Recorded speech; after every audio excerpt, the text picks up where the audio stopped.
सर्वांना क्रांतिकारी जय भीम जय संविधान। जसं की तुम्हाला माहिती आहे की जंतर मंतर दिल्ली या ठिकाणी विद्यार्थ्यांचं आंदोलन चालू आहे आणि या आंदोलनामध्ये सोनम वांगचुक सर हे अन्नत्याग उपोषण करत आहे। गेल्या 18 ते 19 दिवसापासून त्यांनी अन्नाचा एक कण सुद्धा खाल्लेला नाही आहे आणि प्रशासन याची काही एक दखल घेत नाहीये।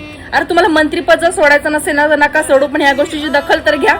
आणि सर्व लोकांना पण मी एवढं सांगेल, सर्व भारतीयांना पण मी एवढं सांगेल की जेव्हा तुमच्या शिक्षणासाठी लढणारा व्यक्ती जेव्हा या जगामध्ये नसेल ना तेव्हा लेजंड म्हणून स्टोरी टाकण्यापेक्षा ना आता त्यांच्या पाठीशी उभे राहा, कारण की त्यांना जर काही झालं ना तर आपल्या येणाऱ्या कित्येक पिढ्या आपल्याला माफ करणार नाही आणि ही सर्वात मोठी हानी असेल आपल्या भारत देशाला।